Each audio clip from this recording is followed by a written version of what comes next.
বর্তমানে গেটার কুচবিহারের আন্দোলন যেভাবে মাথাচাড়া দিয়েছে এই ব্যাপারে আপনি কি বলবেন?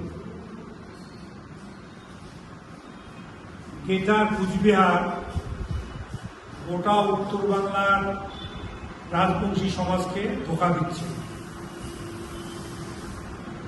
এরা যখন গেটার দল তৈরি করে তখন এরা কুচবিহার তথা উত্তর বাংলার মানুষকে দিয়ে কি বুঝেত রাজবংশী সমাজে যে কুচবিহার গড়শ্রেণী রাজ্য মহারাজাটা করে দিয়ে গেছে চুক্তিতে, ভারতের সঙ্গে এরা সংযুক্ত অবৈধ, কাজেই ভোট বয়কট করো, ভোট বয়কট করো, জয় শিবচন্দ্রী স্লোগান দিত আর ভোট বয়কট করা মন্ত্র মানুষকে শিখে দিত। এবারে সেই গেটা কি করতেছে, এরা ক্ষমতায় পাওয়ার জন্য আলাদা কিন্তু আদায় হয়নি, আলাদা করতে পারেনি, কিছু মানুষকে মাতিয়ে ভুল পথে বুঝিয়ে সংগঠন বাড়িয়ে তারা কি করতেছে, নিজেদের আগে বোঝানোর জন্য কখনো বিগত শাসক দল তৃণমূলের গাও চাটতে পাও চাটছে, আবার কখনো কেন্দ্রের যে সরকার আছে বিজেপি সরকার তাদের পাও চাচ্ছে গাও চাচ্ছে। মূলত রাজবংশী সমাজের কিছু হচ্ছে না। যারা নেতৃত্ব দিচ্ছে তারা নিজেদের পরিবারের জন্য আখের গুছিয়ে দিচ্ছে। ওদের যে প্রশ্ন করি যে গিটার তৈরির পর থেকে কুচবিহারের রাজবংশীদের জন্য কি কি করছে, কুচবিহারের রাজবংশীদের জন্য কি কি করছে দেখা। আজকে পঞ্চানন বর্মার নামে যে বিশ্ববিদ্যালয় হয়েছে, তার আগে পঞ্চানন বর্মা মহিলা কলেজ এই কুচবিহারের জননেতা উত্তর বাংলা জনতা কমনগঞ্জ নেতৃত্বে এই পঞ্চানন মহিলা কলেজ তৈরি হয়েছে। তার আগে দিনহাটাতে, বেশি দূরে দিনহাটায় মহিলা শারীরিক শিক্ষা কলেজ উত্তর বাংলার একমাত্র কলেজ এখানে তৈরি হয়েছে। চিকিৎসার জন্য, স্বাস্থ্যের জন্য কমলকুয়ো কুচবিহারের মানুষের জন্য, উত্তর বাংলা আসামের মানুষের জন্য 40 বছর আগে, আজ থেকে 40-45 বছর আগে কুচবিহারের রেজিডেন্টাল ক্যান্সার সেন্টার তৈরি হয়েছে। উত্তর বাংলার ছাত্র ছাত্রী জাতি ধর্ম বর্ণ অনুযায়ী শুধু রাজবংশী নয়, তাদের শিক্ষা আর্থসামাজিকতা চিন্তা করে উত্তর বাংলা কৃষি বিদ্যালয় তৈরি করেছে, কৃষি বিদ্যালয়। এটাকে যদি প্রশ্ন করি, তোমরা কেউ বিজেপির গা ছাড়ছ পাও ছাড়ছ, তোমরা কেউ মমতা তৃণমূলের গা ছাড়লে পা ছেড়ে, রাজবংশীর জন্য কি করলে দেখাও, দেখিয়ে তোমরা রাজবংশী সমাজকে কানো। রাজবংশী সমাজকে গেটার তারা জাতি বর্ণ এভাবে উস্কিয়ে রাজবংশী সমাজকে গোটা বাঙালি জনজাতির সঙ্গে তারা পিছিয়ে দিচ্ছে। তাদের এই আন্দোলনকে কোন ক্রমেই আমরা ফরওয়ার্ড ব্লক সমর্থন করি না। আমি নিজেও একজন ভূমিপুত্র, আমিও নিজে কুচবিহারের ভূমিপুত্র। এইখানে শুধু আমি 1 পুরুষ 2 পুরুষ নয়, কত পুরুষের বাসিন্দা আমরা নিজেই বলতে পারি।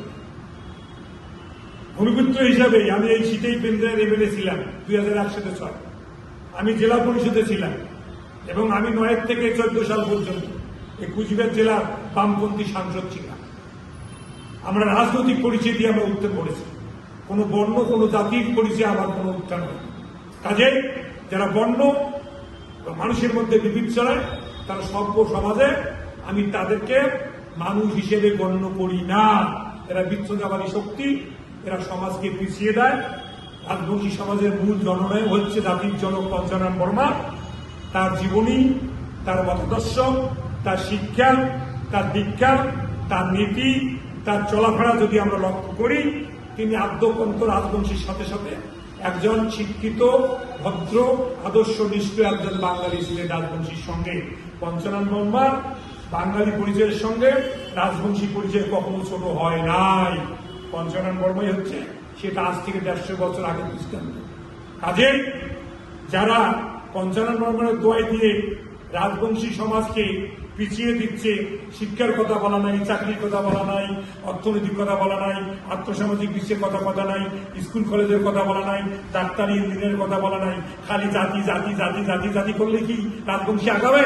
রাজবংশীদের জন্য কি করলো সেটা বর্তমান গেটার নেতাদের কাছে স্বঘোষিত মহারাজ, আবার কেউ বংশী বাজায়, তাদের কাছে আমার প্রশ্ন, তোমরা কয় বছরে কি করলে? নিজেদের আখের বসালে, নিজেদের তবিল বাঁচালে না কি করলে? যারা গেটারের দোয়াই দিয়ে কোন এক মহারাজ আছে, সে শিলিগুড়িতে বাড়ি করছে বেটার জন্য, আবার কুচবিহারে নাকি রাজপথে বেড়াইছে। ও যদি এতই কুচবিহার রাজার উচ্চাধিকারী হয়, তাকে প্রশ্ন করি, যা কুচবিহারের রাজবাড়িটা ঢুকিয়ে তুই তো রাজবংশের পরিচয় দিস, তুই তো রাজবংশের পরিচয় দিস, তাহলে কুচবিহার রাজবাড়ির দখল করবি তুই কি আবার কোনো জায়গায় মানুষের কাছে মানে চাঁদা তুলে ঠকিয়ে দক্ষিণে নিয়ে গুরু সাজিয়ে পয়সা তুলে কোথায় একটা রাজপ্রসাদ বানাইছিস? তোর দম থেকে তুই কুচবিহার রাজপ্রসাদ দাবি কর, আমি কুচবিহার রাজবংশের লোক। কাজেই রাজবংশীদের বর্তমান গেটার নেতারা তারা বিভিন্ন জনগোষ্ঠী থেকে বিচ্ছিন্ন করে রাজবংশীদেরকে 50 বছরে 100 বছরে পিছিয়ে দিচ্ছে। আমি কোন ক্রমেই একজন ভূমিপুত্র হিসাবে এদের এইটা সমর্থন করব না। আমাদের শিক্ষা চাই, আমাদের চাকরি চাই, আমাদের স্বাস্থ্য চাই, আমাদের কর্মসংস্থান চাই। আমরা জাতি ধর্ম বর্ণ নির্বিশেষে এক হয়ে আমরা ভারতবর্ষ তথা বাংলায় থাকতে চাই। কারণ গেটারের দাবি কোনো ক্রমেই আমরা সমর্থন করি না। বিশেষত নেতাজির একজন সৈনিক হিসেবে, কমলবাবুর একজন অনু হিসেবে কোনো ক্রমে আমরা সমর্থন করি। এই গেটার নেতা স্বঘোষিত মহারাজ এর আগে পঞ্চানন বর্মা সম্বন্ধে কথা বলেছেন এবং সম্প্রতি নেতাজির সম্বন্ধে অত্যন্ত আপত্তিকর কথাবার্তা উনি ক্রমাগত বলে চলেছেন। এ বিষয়ে কি বলবেন? এই সমস্ত লোককে যাদের শিক্ষা দীক্ষা কুল মান কোনো কর্মর পরিচয় নাই, কোন গুণে বিজেপি হচ্ছে ক্ষমতালোভী দল, বিজেপি হচ্ছে ক্ষমতায় আসার জন্য পাগল, তাই একটা বিশ্ববাদী শক্তিকে মদত দিয়ে তাকে সাংসদ বানিয়েছে। সাংসদ বানিয়ে এই অনন্ত ভাবছে যে আমি কি বা হলাম, তার ভাষা জ্ঞান নাই, শিক্ষা জ্ঞান নাই, এর কুল পরিচয় কি যদি ঘাটা যায় জানা যাবে না। কাজেই পঞ্চানন বর্মাকে রাজবংশী সমাজের মূল নায়ক হচ্ছে পঞ্চানন বর্মা, তাকে যদি অবজ্ঞা করে তাহলে তাকে আরো মহারাজ বা রাজবংশী বলা যায়। তাহলে রাজবংশী সমাজের শত্রু হচ্ছে এই মহারাজ। এই রাজবংশী সমাজ থেকে একে বঞ্চিত করা হচ্ছে, রাজবংশী সমাজ থেকে একে বাদ দিয়ে দেওয়া হচ্ছে। যদি পঞ্চানন সমাজ পঞ্চানন শুধু রাজবংশী সমাজের নয়, তিনি হচ্ছেন একদম মানে ধর্মনিরপেক্ষতা এবং জাতি বিদ্বেষের বিরোধী। তিনি জাতি বিদ্বেষের বিরোধী। পঞ্চানন বর্মার নিজের বাণী ছিল কি, যে হিন্দু মুসলমান নয় রে ভিন্ন, মানুষ নয় রে ভিন। হিন্দু মুসলমান নয় রে ভিন্ন, মানুষ নয় রে ভিন, তুলসী ধারায় আত্মের উদ্ধারে এই তো কর্তৃয়েছি।